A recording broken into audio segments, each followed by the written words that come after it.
Hey, dude. Yo, what's up, Sam? How you doing, How's it? man? I'm good, man. How's it going with you? All right. Oh, sweet shirt. Oh, thank you. Yeah, I'm representing. Oh You can yeah. tell my age by the shirt. Hey, I love Atari. Did you play any of the old like 2600 stuff? Did you ever are you aware? so, so it's funny because I used to work at like a retro video game store, and Oh, so my boss would fix everything from, well, he's my best friend Joe, but everything from like 70s Pong all the way up to the newer stuff. So no we way. I would test 2600 controllers and like 5200 stuff where they would have like, I think the game was called Space Dungeon, where you'd slide two controller joysticks in and like move a spaceship around and shit like that. No way. Yeah, That's awesome. That's so cool. How old are man. you? This would have been before your time, but then you check it out. Yeah, I'm 28, 29 on Friday. That's fascinating to me that you have an interest in retro stuff Oh, hell yeah, man. at your age. That's awesome. That's so cool.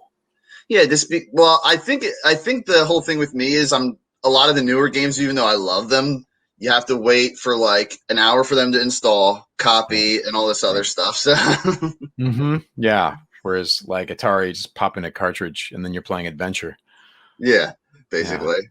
totally. That's cool. So I got a question for you, and I don't know if you're allowed to talk about this or not, but for Galen Marek, was there ever any talks about giving him a live action medium or no?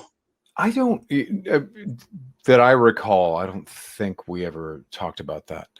Um at the time, the thought was Star Wars movies were done and that was it, and George was moving on. Yeah. So that would have been one of the reasons. I know that George was, he was writing a live action series, but I think that he may have, even though he contributed to Force Unleashed, I think he sort of considered it an alternate universe, Yeah. from his main sort of cinematic one. So, So, but so if they, yeah, so if they made a movie, it would end up being like a Joker type scenario, like Joaquin Phoenix. It's like its own kind of contained story. sort of, yeah, kind of. I mean, these days, who knows if they ever used the character? It would probably be some other version, because I know that Dave, for example, was thinking for a second that he might be an Inquisitor.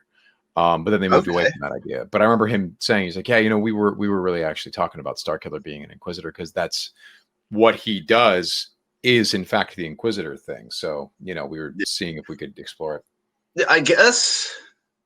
Yeah, I guess it'd be interesting because if they had, it would be hard to work it into like the current cinematic universe Right. because I think the only thing is, I mean, there was Star Killer Base in like the 7 episode 7, I believe, but Right. it's like I guess it's kind of loose because Star Killer was what the original name for Luke Skywalker, Luke right? Skywalker. Yeah, Yeah, exactly. Yeah. yeah. So it could just be a nod to that, or it could be I'd a nod love to to your take game. credit for that one. Yeah. But I don't, who knows? Who knows? Yeah. Oh, by the Yeah. way, man, it's I think in 2 days it's my friend Pat's birthday, and he's a huge fan of Star Wars, like way bigger than me too.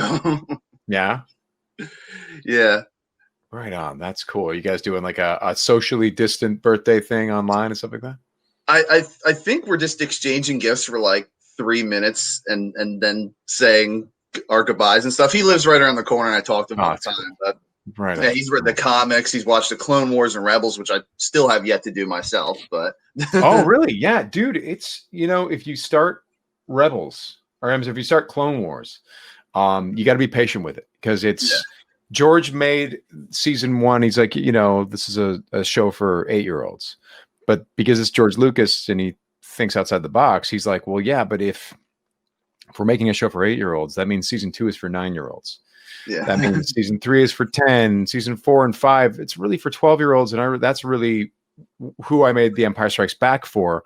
So by season 4-ish, we have to be on that level in terms yeah. of So like you the wanted the sophistication audience of to the. kind of evolve with the show. That's right. We have to be on the stories have to get more sophisticated, the writing, the animation, everything has to get better. So we're going to start at this place, be real simple, and as the show goes on, it's going to get more complex. And even in the way they made the stories, they would start doing 3 and 4 episode arcs, because they're like, well, the stories now George wants to do, you can't do in one episode. You have to do them over like 3 or 4 episodes.